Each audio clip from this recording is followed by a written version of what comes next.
অধীরদার প্রতি আমার দুর্বলতা রয়েছে। অধীরদার প্রতি আমার কৃতজ্ঞতা বোধ রয়েছে। অধীরদা খুব ভালো করে আমাকে চেনেন, কারণ অধীরদার সঙ্গে আমার 1982 সাল থেকে চেনা জানা। এখানে 1982 সালে একটা কাটরা মসজিদে একটা ঘটনা ঘটেছিল।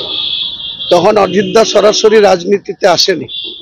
অধীরদা তখন একটা টিম লিডারের নেতৃত্ব দিত, 100 জনের মানুষের লিডারশিপ করত। আমরা তখন যুব কংগ্রেস করতাম। অধীরদা 1989 সালে এই যে ব্যারাক স্কোয়ার, এখানে রাজীব গান্ধী এসেছিলেন 1989 সালে।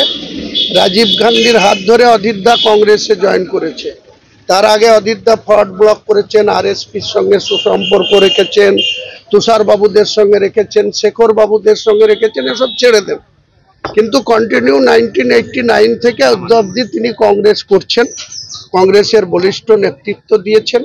এই জেলায় 5 বারের সাংসদ হয়েছেন, একবারের এমএলএ হয়েছেন নবগ্রামের। অধীরদার সঙ্গে আমার ব্যক্তিগত সম্পর্ক রয়েছে। এখনো আমার ছেলে মেয়ে, আমার জামাই তার সঙ্গে সরাসরি কথা বলে, সেও তাদের খোঁজ খবর নেয়, কথা বলে। আমি বছর 2 থেকে তার সঙ্গে কোনো কথা বলি না বা যোগাযোগ রাখি না। তার মানে এই নয় যে অধীরদার শারীরিক সুস্বাস্থ্য কামনা করব না, অধীরদার দীর্ঘজীবী হোক এটা কামনা করব না, বা অধীরদার কোনো ব্যক্তিগত ক্ষতি চাইবো, এটা কোনোদিনই চাইব না।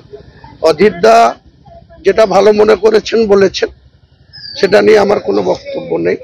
অধীরদার প্রতি আমার দুর্বলতা রয়েছে। অধীরদার প্রতি আমার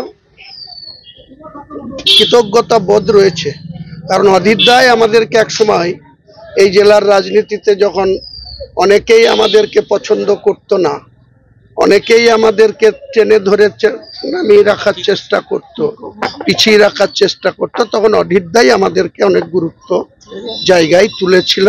এবং একটা সময় 2001 সাল থেকে 2012 সালের 16ই নভেম্বর পর্যন্ত অধীরদা আমাদেরকে অত্যন্ত স্নেহ করত, এবং আমাদের কাছে আমরাও অধীরদাকে কোনো কথা বললে সেই কথার অনেক গুরুত্ব পেত।